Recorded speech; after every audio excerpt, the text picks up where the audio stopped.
Yeah, we're going to do a question and answer for maybe about a half an hour, and leave some time to sign books. So, does anyone have any questions? Yes? I'm just curious, what sparked you to write about the frontier and Native Americans? Well, I grew up in Iowa, and I was a farm girl, and I had a horse, and I rode all over Iowa, and especially in the Des Moines River Valley.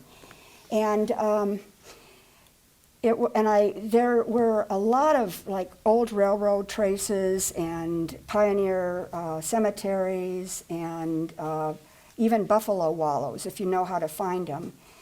And I looked for arrowheads also. I was very, very intrigued with pioneer history and Native American history. And I was a voracious reader also. And I was lucky to have a horse, so I could sort of live the life in a way in my child's imagination as a Native American. And one of my favorite places in all the world, it still was a big sweeping river valley that I used to ride down. It was like a curving, beautiful gravel road, and it would open up into this huge valley. And on the opposite side was a herd of Appaloosa horses and a beautiful leopard stallion that was the head of the herd. And I just was so taken with that. I loved, loved, loved horses, and I knew about Appaloosas, and I'd read about Chief Joseph, and he had really become a hero of mine even when I was a child. And so, I didn't live in, sorry, I hope everyone can hear me. Please let me know if you can't. I didn't live in Idaho, I lived in Iowa, but that didn't limit my child's imagination, so I just kept on, and since childhood really, I had thought about writing a book, but it took me a while to finally get to it, so that's the short answer. Thank you.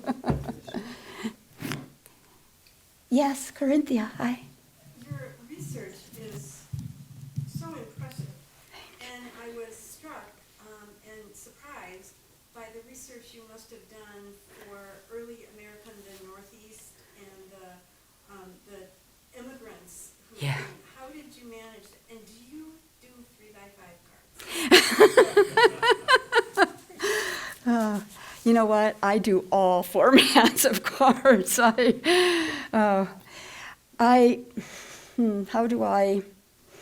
It was a very, very long process. And if any of you are interested, I actually did a interview with my publisher that is online on my Facebook page and also my author's page at deborahhufford.com, and I talk about this process. I sort of backed into writing a novel there as a coward, because I was scared to death that I didn't have the chops, the talent. And so I just started, actually, when I had my daughter and I was diagnosed with kidney failure, then, I thought, you know what, if I'm going to do this, I better get going here and do it. And so I started to write, but I wrote little vignettes and sort of landscape descriptions and character sketches of some characters that I thought. I didn't have a plot. I didn't have a plan. I was sort of backing into it.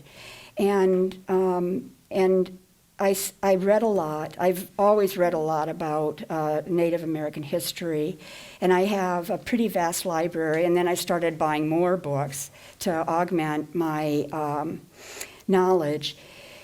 And I realized one day that I had haphazardly written about 100 pages, and it wasn't really in a format or anything, but there were character sketches, and it was just sort of like the cloud that we imagine out there that has all this information. That's the way my brain was.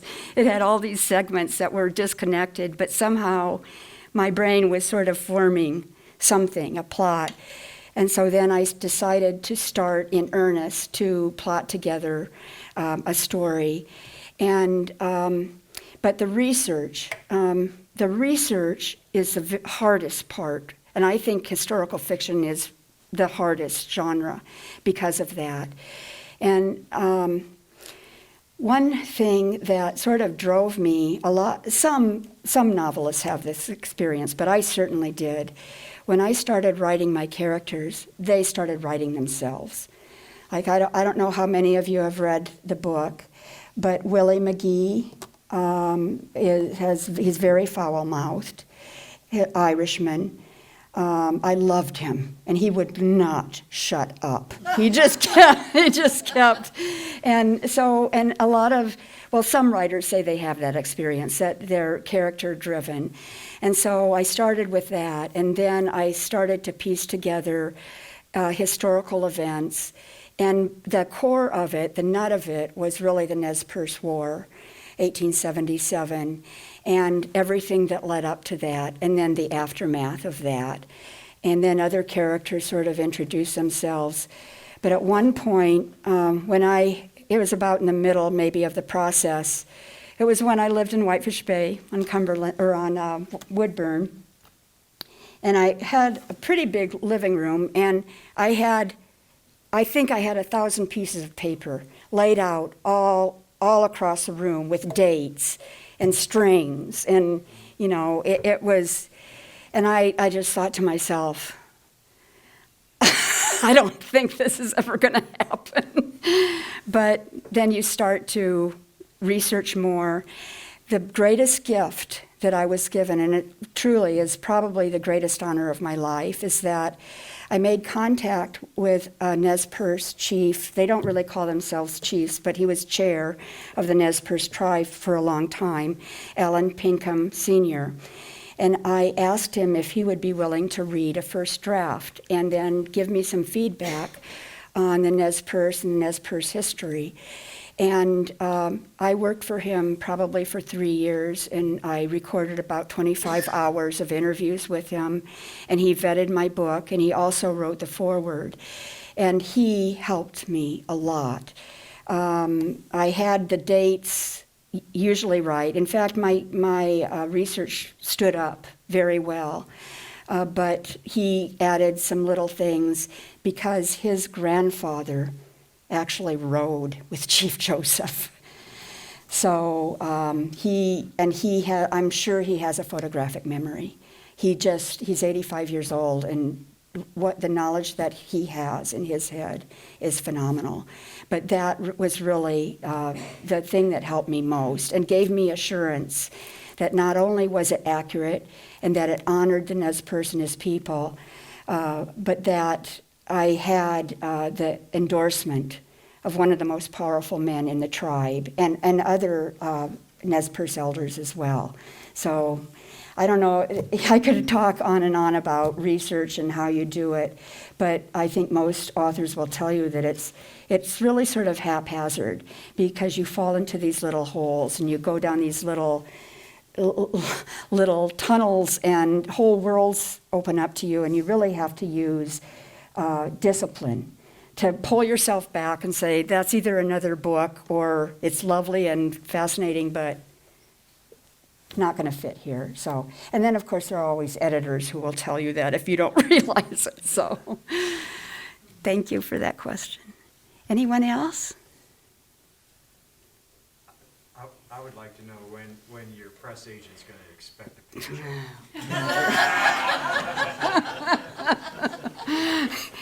He warned me that he was going to ask that, but I didn't think he was serious. That's all right. I did see questions over here.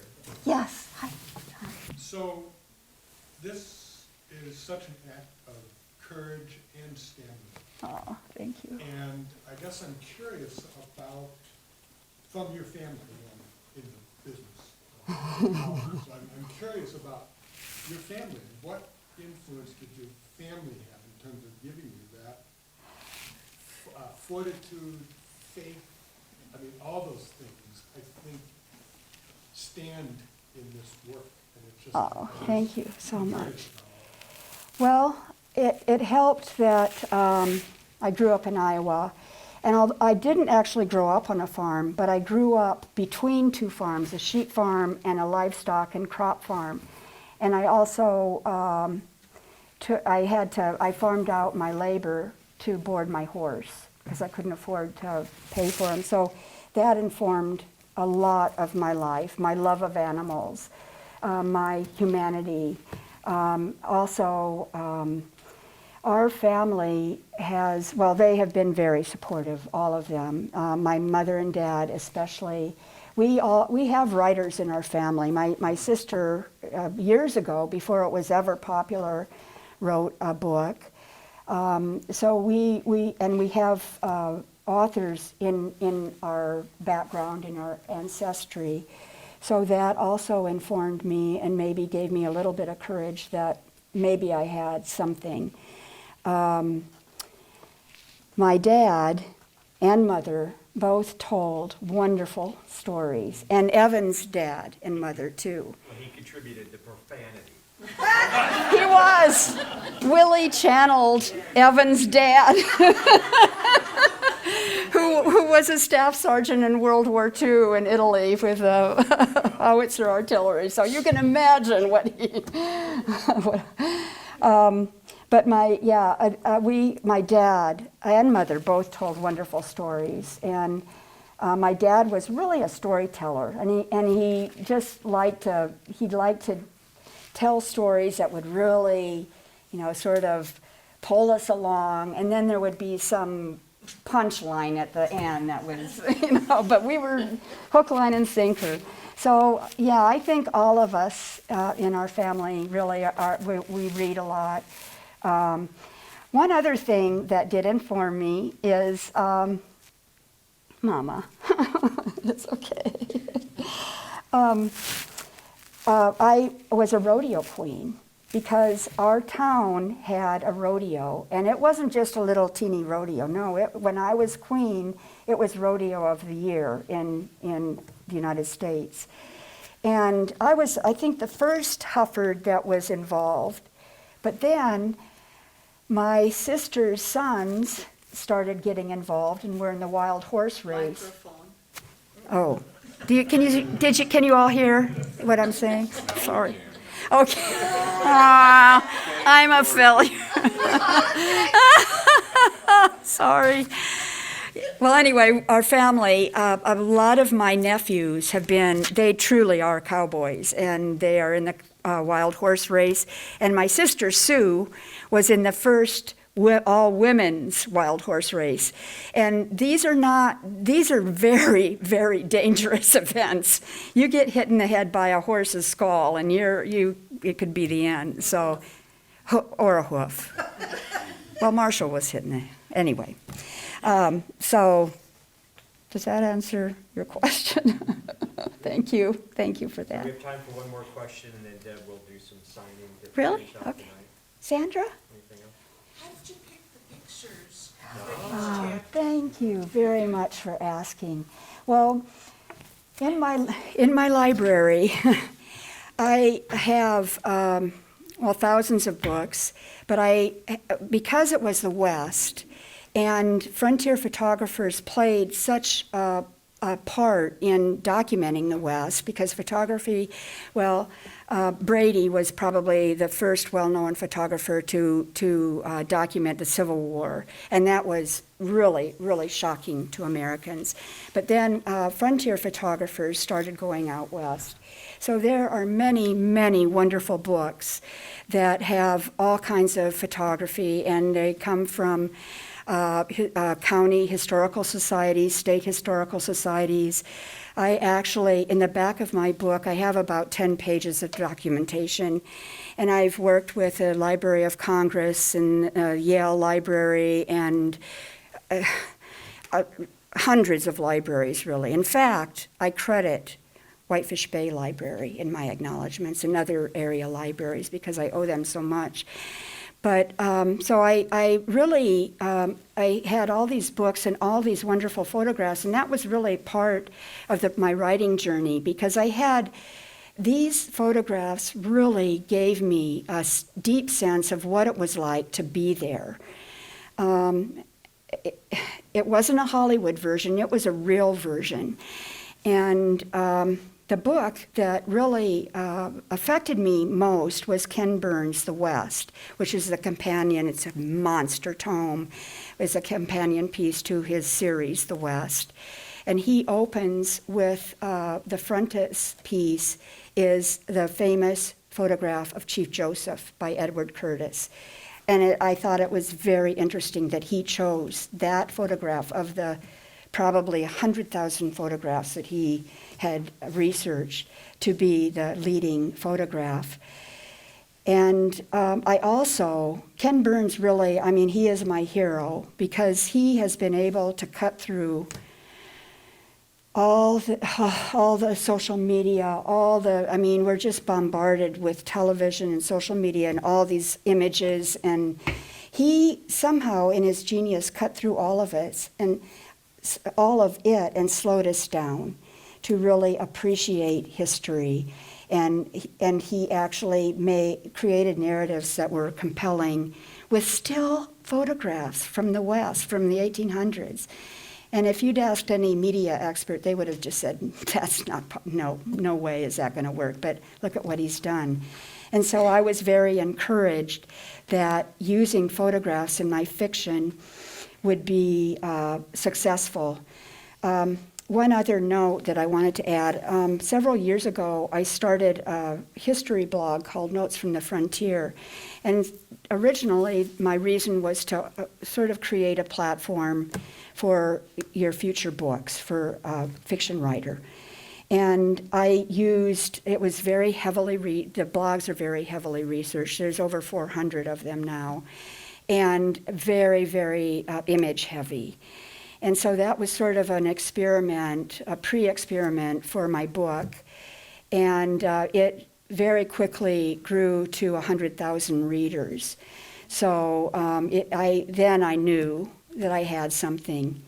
And just, maybe you all know this if you read fiction, but it's a rarity to have photographs in fiction. It's, and in that, I also did an article for Historical Times magazine about the evolution of the novel and images in the novel.